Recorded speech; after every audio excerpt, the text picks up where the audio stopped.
Amazon জঙ্গলের ভেতরে রয়েছে আদিম যুগের মানুষ। এই মানুষদের দেখার জন্য 4 জন বন্ধুরা রওনা হয়। আসলে এই সভ্যতায় এসে মানুষ এখনো যে আদিম যুগে পড়ে থাকতে পারে তা তারা বিশ্বাসই করছিল না। এজন্য নিজেদের রোমাঞ্চকর অভিজ্ঞতা নেওয়ার জন্য শুরু হয় এক দুঃসাহসিক অভিযান। কিন্তু 4 জন গেলেও একজন জঙ্গলের গহীনে হারিয়ে যায়। এভাবে একের পর একদিন পার হতে শুরু করে। একে তো অ্যামাজন জঙ্গলের মতো ভয়ঙ্কর এক জঙ্গল, তার উপরে লোকটি একা একা। তবে তার এক বন্ধু ছিল যে কিনারায় ফিরে আসতে পারছিল, আর সে বিশ্বাস করছিল যে তার বন্ধু এখনো সেখানে জীবিত আছে। এজন্য সে বন্ধুকে খোঁজার জন্য বেরিয়ে পড়ে। বন্ধুরা, আর বেশি কিছু বলবো না, তাহলে গল্পের আসল মজাটাই শেষ হয়ে যাবে। শুরু করার আগে বলে রাখি, এটা একটা সত্য ঘটনা, তাই মনোযোগ দিয়ে দেখতে থাকুন। সিনেমার শুরুতেই এই গল্পের প্রধান চরিত্র ইয়োসিকে দেখা যায়। ইয়োসি 3 বছর সেনাবাহিনীতে দেশের জন্য কাজ করেছিল। এরপর 1980 সালে সে ইসরায়েল ছেড়ে চলে আসে, কারণ ইয়োসি বাকিদের মতো ঘর সংসার বা চাকরি করে তার জীবনটা কাটাতে চাইছিল না। তার জীবনের উদ্দেশ্য ছিল দুঃসাহসিকতা। সে সবসময় অজানা রহস্য উদ্ঘাটন করতে ভালোবাসতো। আর ঠিক এই স্বভাবের কারণে ইয়োসি সবকিছু ছেড়ে বেরিয়ে পড়ে দক্ষিণ আমেরিকা বলিভিয়া শহরের উদ্দেশ্যে। যাওয়ার পথে নৌকায় মার্কাস নামের একজন লোকের সাথে ইয়োসির পরিচয় হয়। মার্কাস পেশায় একজন স্কুল শিক্ষক এবং সে খুবই হাসি খুশি একজন মানুষ। এই প্রথম আলাপের পরে ইয়োসি আর মার্কাসের মধ্যে খুব ভালো বন্ধুত্ব হয়ে যায়। এরপর থেকে ইয়োসি আর মার্কাস একসাথে ঘুরতে থাকে। একদিন ঘুরতে ঘুরতে মার্কাসের পুরনো বন্ধু কেভিনের সাথে তাদের দেখা হয়। কেভিন হলো একজন ওয়াইল্ড ফটোগ্রাফার। একজন ওয়াইল্ড ফটোগ্রাফার হয় কেভিন সবসময় অ্যাডভেঞ্চার পূর্ণ জায়গায় গিয়ে ছবি তুলতো। এই কারণে কেভিনের সাথে ইয়োসির খুব ভালো বন্ধুত্ব হয়, আর তারা 3 জন একসাথে খুব আনন্দে তাদের সময় কাটাতে থাকে। একদিন তারা বাজারে আসলে সেখানে কার্ল নামের একজন লোকের সাথে তাদের পরিচয় হয়। সেই লোকটির কথায় কথায় ইয়োসিকে জানায় যে তার কাছে এমন একটি জায়গার সন্ধান আছে যেখানে জঙ্গলের গভীরতার সাথে সাথে তার রহস্য বাড়তে থাকে। আর সেই জঙ্গলের মধ্যে বাস করে এক অজানা এবং ভয়ঙ্কর আদিবাসী সম্প্রদায়। সেখানকার লোকেরা নাকি সম্পূর্ণ ভিন্ন। আমাদের সমাজের মানুষজন সভ্য এবং শিক্ষিত হলেও সেই আদিবাসীদের মতো এখনো সেই আদিম যুগে চলছে, আর তাদের এখন পর্যন্ত কেউ খুঁজে পায়নি। এরপর লোকটা ইয়োসিকে বলে, আপনি চাইলে আমার সাথে যেতে পারেন। এমন ব্যাপারে জানতে পেরে ইয়োসি বেশ উৎসাহিত হয়ে পড়ে। এরপর সে বাড়ি ফিরে তার বন্ধুদেরকে সব কথা জানায়। কিন্তু মার্কাস আর কেভিন বিশ্বাস করতে চাইছিল না যে এমন আদিবাসী এই বর্তমান যুগে থাকতে পারে। তবে ইয়োসি অনেক জোরাজুরি করার পর তারা কালের সাথে দেখা করার জন্য রাজি হয়। পরের দিন কালের সাথে দেখা করতে গেলে সে তাদের 3 জনকে একটি মানচিত্রে কিছু অজানা জায়গার কথা বলে। সে বলে ওই সব জায়গায় আদিবাসীদের পাশাপাশি অনেক গুপ্তধন এমনকি সোনার খনিও রয়েছে। কিন্তু এত কিছুর পরও মার্কাস আর কেভিন এসব তেমন একটা বিশ্বাস করতে পারছিল না। তাছাড়া তারা দুজন এমন ভয়ঙ্কর জঙ্গলে যাওয়ার জন্য একদমই রাজি হচ্ছিল না। তবে শেষমেশ ইয়োসির কথা তারা দুজন সেখানে যাওয়ার জন্য রাজি হয়ে যায়। এরপর কাল তাদের আশ্বস্ত করে বলে, আমি জঙ্গল সম্পর্কে খুব ভালো করে জানি, তাই কোনো বিপদ আসলে আমি তা সামলে নিতে পারবো। তোমরা এসব নিয়ে চিন্তা করো না। এরপর 1981 সালে নভেম্বরের 4 তারিখে তারা তাদের গন্তব্যের উদ্দেশ্যে রওনা হয়। এখানে দেখা যায় ইয়োসি তার ধর্মের একটা বই যাওয়ার সময় তার সাথে করে নেয়। এরপর তারা অ্যামাজনের গভীর জঙ্গলে প্রবেশ করে। সেখানে চারপাশে সবুজ গাছপালা ছাড়া আর দূর দূরান্তে কিছুই দেখা যায় না। পাশাপাশি জানা অজানা অনেক পশু পাখির আনাগোনা, আর পাশ দিয়ে বয়ে যাওয়া নদী। এসবকে উপেক্ষা করে তারা সামনের দিকে এগিয়ে যায়। এরপর সন্ধ্যা হয়ে আসলে একটা নিরাপদ জায়গা দেখে সেখানে সবাই মিলে তাঁবু বানায় এবং সেখানে রাত কাটিয়ে দেয়। পরের দিন সকাল হলে আবারও তারা গভীর জঙ্গলের দিকে এগোতে থাকে। আর এইভাবে তারা 4 জন সেই জঙ্গলে আরো গভীরে ঢুকতে থাকে। আর দিন দিন তারা সেই জঙ্গলের পরিবেশের সাথে পরিচিত হতে থাকে। এখানেই দেখা যায় বাকি 3 জন এই ভয়ানক পরিবেশে আতঙ্কিত হলেও কাল ছিল একেবারে অভিজ্ঞ। এমনকি সে জঙ্গলের আকাশ বা আবহাওয়া দেখে বলে দিতে পারতো কখন আবহাওয়া খারাপ হবে বা বৃষ্টি হবে। এরপর তারা জঙ্গলের আরো বেশ কিছুটা গভীরে গেলে দেখতে পায় এই ঘন জঙ্গলে কিছু লোকজন তাদের বসতি বানিয়েছে। এই জায়গায় তারা কিছুদিন কাটিয়ে আবারও ভেতরের দিকে যাওয়ার জন্য রওনা হয়। সামনের দিকে যাওয়ার সময় ইয়োসি নদীর পানি থেকে কিছু পাথর তুলে এক টুকরো সোনাও খুঁজে পায়। এরপরে এইভাবে সামনে এগিয়ে যেতে যেতে একদিন কাল একটি বানর দেখতে পায়, আর দেখা মাত্র সেই বানরটার উপর গুলি চালিয়ে দেয়। এরপর রাতের বেলা সেই বানরটিকে পুড়িয়ে তাদের খাবার বানিয়ে খায়। আর পরের দিন দেখা যায় এতটা পথ হাঁটার কারণে মার্কাসের পায়ে এক প্রকার ঘা হয়ে গেছে। যদি এর জন্য তাকে আগের দিন চিকিৎসা করা হয়েছিল, কিন্তু তাও এখন সে হাঁটার অবস্থাতে ছিল না। তখন কাল তাদের বলে, আমাদের এইভাবে আরো 4 দিন সামনের দিকে এগিয়ে গেলে সেখানে আরো একটি জনবসতি পেয়ে যাব। কিন্তু এত পথ মার্কাস কিছুতে হেঁটে যাওয়ার মতো অবস্থাতে নেই। সেজন্য এবার তারা সবাই নদী পথে যাওয়ার কথা ভাবে। এরপর সেই মতো তারা সবাই মিলে একটা ভেলা বানিয়ে ফেলে। আর সেই ভেলায় চেপে জঙ্গলের নদীর পথে সামনের দিকে এগিয়ে যেতে থাকে। তবে কিছুটা সামনে গেলে দেখতে পায় সেখানে নদীর স্রোত অনেক বেশি ছিল, যে কারণে তাদের ভেলার অবস্থা খারাপ হতে থাকে। এতে করে তাড়াতাড়ি তারা কোনোভাবে নিজেদেরকে সেই স্রোত থেকে বাঁচিয়ে নদীর কিনারায় চলে আসে। রাতটা সেখানে কাটিয়ে পরের দিন কাল জানায় যে সে আর জঙ্গলের ভেতরে যাবে না। ওইদিকে কেভিন জানায় সে নদী পথ দিয়ে সামনের দিকে যাবে, তবে নদী পথে গেলে মার্কাসের বিপদে পড়ে যেতে পারে। তাই কেভিন মার্কাসকে রেখে যাওয়ার কথাই বলে। এটা শুনে মার্কাস অনেক কষ্ট পায়, আর সে এবার সিদ্ধান্ত নেয় যে সে কার্লের সাথে এই জঙ্গল থেকে ফিরে যাবে এবং নিজের বাড়ি ফিরে যাবে। তবে কেভিন আর ইয়োসি ঠিক করে নেয় যে তারা এগিয়ে যাবে। তাই তারা দুজন কার্লের কাছ থেকে নদী পথের রাস্তা দেখে নেয়। তবে এখানে কার্ল তাদের দুজনকে জানায় এই নদী পথে কিছুটা সামনে এগিয়ে গেলে অনেক স্রোত রয়েছে, যদিও সেটা পার হতে পারো। তাও তারপরে এমন একটা জায়গা আছে যেখানে ভেলা নিয়ে নদী পথে এগোনো প্রায় অসম্ভব। তাই তোমরা দুজন কিন্তু জেনে বুঝে নিজেদের বিপদ ডেকে আনছো। কিন্তু কেভিন আর ইয়োসি তার কোনো কথাই শোনে না আর নদী পথে তাদের যাত্রা শুরু করে। আর ওইদিকে কার্লস আর মার্কাসও ফিরে যায়। এইভাবে তারা দুজন কিছুদিন ধরে নদী পথে এগিয়ে যেতে থাকে। আর এক পর্যায়ে তারা দুজন দেখতে পায় তাদের সামনে একটা খরস্রোতা নদী রয়েছে। আর এই খরস্রোতা জলপ্রবাহের জন্যই কার্লস তাদের সাবধান করেছিল। আর হঠাৎ করে তারা আবার সেই জলপ্রবাহের সামনে এসে পড়ে। কেভিন এটা দেখে ইয়োসিকে দ্রুত বেলার হাল চালাতে বলে, যাতে তারা নদীর কিনারায় পৌঁছাতে পারে। এখন তাদের চারপাশে শুধু নদী, আর তারা দুজন সেই নদীর মাঝে স্রোতের মধ্যে ভেসে গেছে। আর এখন তো এই নদী তার ভয়ঙ্কর রূপ নিতে শুরু করেছে। প্রচন্ড স্রোতে তাদের ভেলাটা প্রায় উল্টে ফেলার পালা। তাও তারা অনেক চেষ্টা করে কিনারায় যেতে না পারলেও পাশে থাকা একটি বিশাল পাথরের সাথে জড়িয়ে নিজেদেরকে বাঁচায়। এরপর কেভিন ইয়োসিকে বলে ঠিক এইভাবে এই পাথরের পেছনে ভেলাটাকে আটকে ধরে থাকতে হবে, কারণ ইয়োসি সাঁতার জানতো না, কিন্তু কেভিন সাঁতার জানতো। তাই সে কিনারায় যাবে আর সেখানে গিয়ে কিছু গাছের ডালপালা কেটে ইয়োসিকে বাঁচানোর জন্য ছুরি মারবে। কিন্তু সাঁতার না জানার কারণে ইয়োসি অনেক ভয় পেতে থাকে। আর নদীর এমন স্রোতে যে কোনো মুহূর্তে সে অন্য কোথাও ভেসে যেতে পারত। তবে কেভিন তাকে সাহস দেয়। এরপর সে সাঁতরে কিনারায় চলে যায়। এরপর সে গাছপালা কাটার জন্য ইয়োসির কাছে থাকা ছুরিটা ছুরি মারতে বলে, কিন্তু দেখা যায় ছুরি বের করতে গিয়ে ইয়োসি নিজেকে সামলাতে না পেরে পড়ে যায়। আর প্রচন্ড জলের স্রোত ইয়োসিকে ভাসিয়ে নিয়ে যেতে থাকে। আর এত স্রোতে সে যে কোথায় ভেসে যাচ্ছে সে নিজেও জানতে পারছিল না। তবে এমন প্রচন্ড স্রোতের কারণে কেভিনের অসহায়ের মতো দেখা ছাড়া আর কিছুই করার থাকে না। অন্যদিকে সাঁতার না জানার কারণে ইয়োসি বারবার পানির নিচে ডুবতে থাকে এবং স্রোতের কারণে সেখানে থাকা পাথরের সাথে আঘাত খেতে থাকে।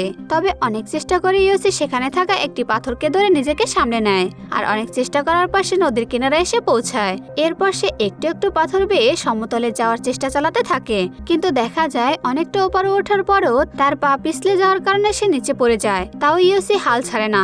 সে অনেক চেষ্টা করার পর উপরে উঠতে সক্ষম হয়। এরপর সে চিৎকার করে কেভিনকে ডাকতে থাকে, কিন্তু কোথাও কেভিনের কোনো সাড়া সে পায় না, কারণ সে কেভিনের থেকে অনেক দূরে চলে এসেছে।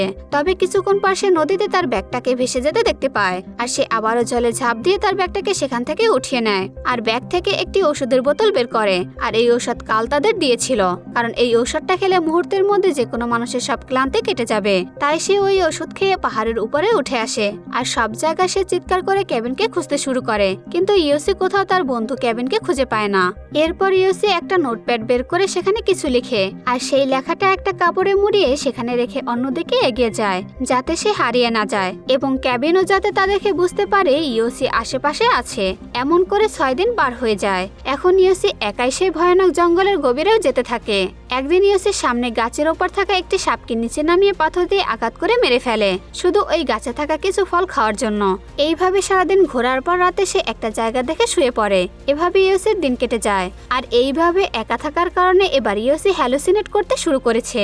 এর মানে সে এখন চোখে উল্টোপাল্টা জিনিস দেখতে শুরু করেছে।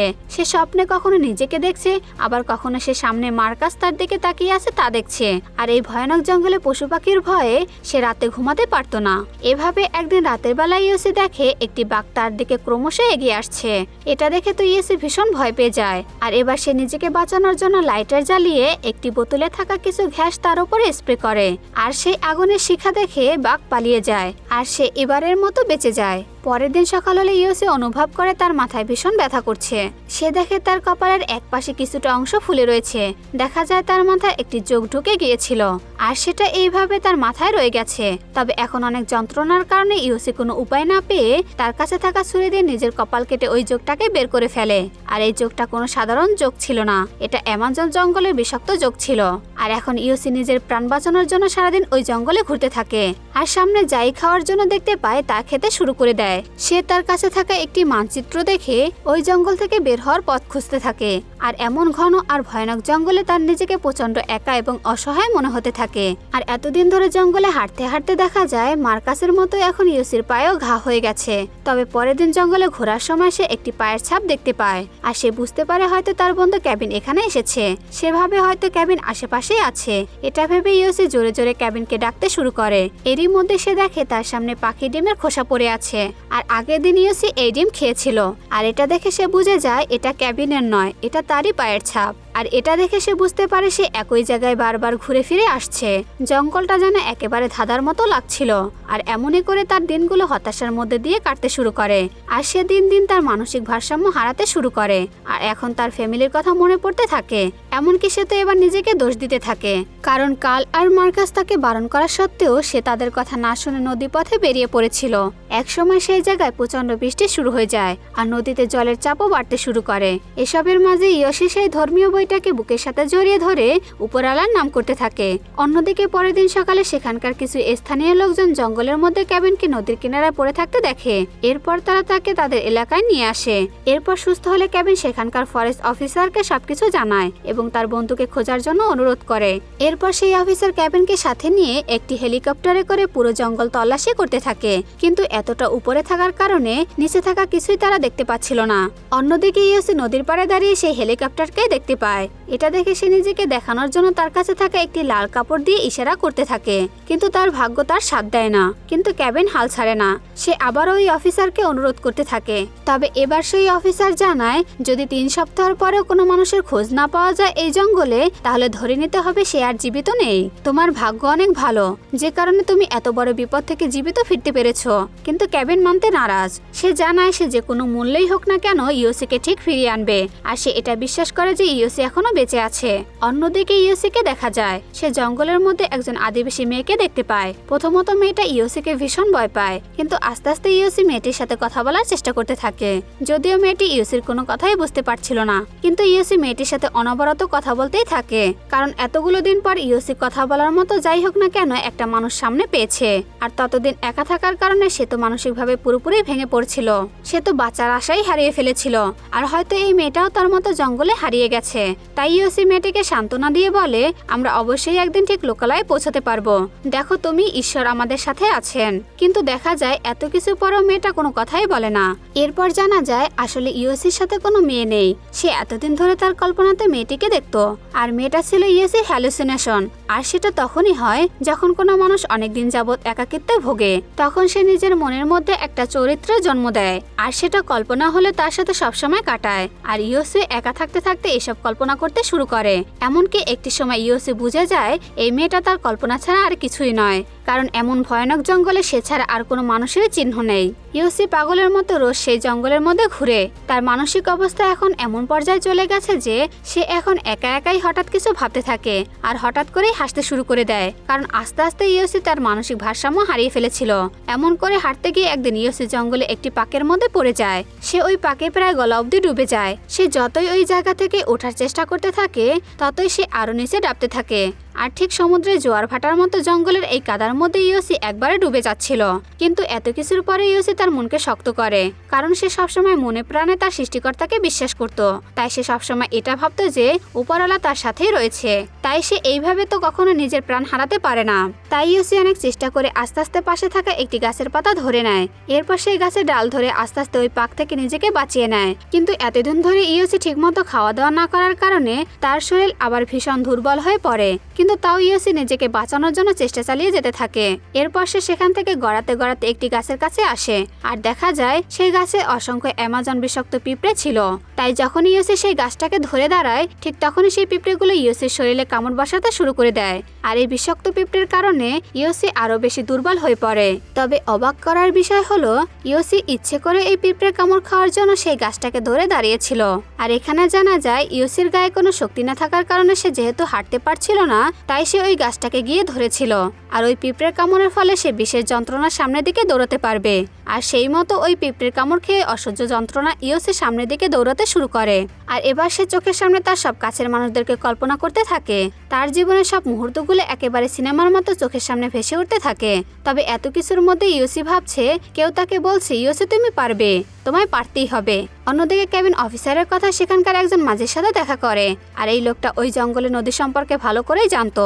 আর একমাত্র সেই পারে নদী পথে কেবিনকে নিয়ে ইয়োসিকে খুঁজতে যেতে। এই কারণে কেবিন সেই লোকটার কাছে এসে সাহায্য চায়। কিন্তু যখন লোকটা জানতে পারে 17 দিন ধরে নিখোঁজ লোককে খুঁজতে হবে, তখন সে বলে ওঠে, কাকে খুঁজতে যাবেন? কি মনে হয় এতদিন পরে সে জীবিত আছে? মাথা খারাপ হয়ে গেছে আপনার। কিন্তু কেবিন জোর দিয়ে বলে, আমার বিশ্বাস আমার বন্ধু এখনো বেঁচে আছে। তাই সে বারবার অনুরোধ করতে থাকে। এমনকি সেখানে নিয়ে যাওয়ার জন্য তার হাতে পায়ে পর্যন্ত ধরতে যায় আর অনেক টাকারও অফার করে। আর শেষমেশ সেই মাঝে কেবিনকে নিয়ে নদীপথে বেরিয়ে পড়ে ইয়োসিকে খোঁজার জন্য। অন্যদিকে ইয়োসি তার নামে প্রথম অক্ষর ওয়াই লিখে কিছু কার্ড দিয়ে, যাতে করে কেউ যদি এখানে তাকে খুঁজতে আসে তাহলে যেন এই লেখাটা দেখতে পায় আর বুঝতে পারে ইয়োসি এখানেই আছে। এরপর সে ওই নদীর পাড়ে অপেক্ষা করতে শুরু করে দেয়। এরই মধ্যে সেই জায়গায় একটি কচ্ছপ চলে আসে। কিন্তু ক্ষুধার্ত হওয়ার পরে ইয়োসি সেই কচ্ছপটাকে আর মারে না, কারণ সে এবার জীবনের মূল্য বুঝতে পেরেছে। আর সে এখন খুব ভালো করে জানে যে আঘাত লাগলে কতটা কষ্ট হয়। আর এতদিন এই ভয়ানক জঙ্গলে বাস করার ফলে সে এবার অন্য প্রাণীদের কষ্টগুলো এখন অনুভব করতে পারে। তখন ইয়োসি আকাশের দিকে তাকিয়ে ঈশ্বরকে ধন্যবাদ জানায় তাকে এতদিন বাঁচিয়ে রাখার জন্য এবং ততদিন বেঁচে থাকার জন্য শক্তি প্রদান করার জন্য। অন্যদিকে 2 দিন ধরে নদীতে ঘোরার পরে কেবিন সেই জায়গায় এসে পৌঁছায় যেখানে ইয়োসি তার নামের প্রথম অক্ষর ওয়াই লিখে রেখেছিল। কিন্তু তারা সেখানে ইয়োসিকে খুঁজে পায় না। এবার মাঝে কেবিনকে বলে, এর থেকে ভেতরে আর যা আমার পক্ষে সম্ভব নয়, আর আরও ভিতরে গেলে আমরা বিপদে পড়তে পারি। তাছাড়া সামনে সেই খরস্রোতা নদীতে তারা নৌকা নিয়ে যেতে পারবে না। এবার তাদের ফিরে যাওয়া ছাড়া আর কোনো উপায় নেই। কেবিন না চাইতো এবার বাধ্য হয়ে ফিরে যাওয়ার সিদ্ধান্ত নেয়। তবে তারা যখন সেখান থেকে নৌকা নিয়ে উল্টো দিকে যাওয়া শুরু করে তখন তাদের গলার আওয়াজ ইয়োসির কানে পৌঁছায়। ইয়োসি তখন অনেক কষ্টে গড়িয়ে গড়িয়ে কিছুটা সামনে এগিয়ে আসে। কিন্তু এত কিছুর পর তার বন্ধুকে জোরে ডাক দেওয়ার মতো শক্তিটুকু তার ছিল না। সে শুধু অসহায় হয়ে তার বন্ধুকে সেখান থেকে চলে যেতে দেখে। কিন্তু সৌভাগ্যবশত কেবিন দূরে থাকা ইয়োসিকে দেখতে পায় আর চিৎকার করে তাকে ডাকতে থাকে। এরপর তাড়াতাড়ি তার নৌকা ঘুরিয়ে ইয়োসির কাছে চলে আসে আর কেবিন নৌকা থেকে নেমে ইয়োসিকে জড়িয়ে ধরে। ইয়োসি তার বন্ধুকে দেখে নিজেকে সামলে রাখতে পারে না। সে কান্নায় ভেঙে পড়ে, কারণ সে শুধু জানে যে কিভাবে এতগুলো দিন সে নিজেকে বাঁচিয়ে রেখেছে। এরপর তারা ইয়োসিকে নিয়ে সেখান থেকে রওনা হয়ে যায়। আর এই 19 দিন লড়াই করে শেষমেশ সে তার প্রাণ বাঁচাতে সক্ষম হয়। এরপর কেবিন ইয়োসিকে নিয়ে লোকালয়ে এসে পৌঁছায়। এই ভয়ানক জঙ্গল থেকে 19 দিন পর কেউ বেঁচে ফিরেছে এটা জেনে সবাই অবাক হয়ে যায়। আর সবাই মিলে ইয়োসিকে দেখতে আসে আর তারা উপরওয়ালাকে ধন্যবাদ জানায়। আর এখানে এই সিনেমাটি শেষ হয়ে যায়। সিনেমাটি এখানে শেষ হলেও জানা যায় কেবিন আর ইয়োসি সেই জঙ্গল থেকে বেঁচে ফিরলেও কাল আর মার্কাসের কোনো খোঁজ পাওয়া যায়নি। তাছাড়া কাল নাকি একজন ক্রিমিনাল ছিল যাকে পুলিশ অনেকদিন ধরে খুঁজে বেড়াচ্ছিল, কারণ কাল ওই জায়গায় ঘুরে আসা লোকদেরকে ভুলভাল বুঝিয়ে জঙ্গলে নিয়ে যেত। কিন্তু পরে সেসব লোকজনকে আর খুঁজে পাওয়া যেত না। আর হয়তো কাল ইয়োসিদেরকে কোনো খারাপ উদ্দেশ্যে মিথ্যা বলে ওই জঙ্গলে নিয়ে গেছিল। তবে কালের থেকে আলাদা হয়ে চলে যাওয়ার কারণে হয়তো কেবিন আর ইয়োসি বেঁচে গিয়েছিল, কিন্তু মার্কাস ফেসে গিয়েছিল। তাছাড়া কার্লের বলা সেই লুপ্তপ্রায় আদিগোষ্ঠীর কোনো অস্তিত্ব সেই জঙ্গলে পাওয়া যায়নি। এর মানে তার সব কথাই বানানো ছিল। শেষে দেখা যায় কেবিন আর ইয়োসি আবারও তাদের আগের জীবনে ফিরে যায়। কেবিন তার আগে সেই ওয়াল ফটোগ্রাফি চালিয়ে যায় আর ইয়োসিকে দেখা যায় সে আবারও সেই ঘটনার 10 বছর পরে ওই অ্যামাজন নদীর সেই একই জায়গায় এসে দাঁড়িয়েছে।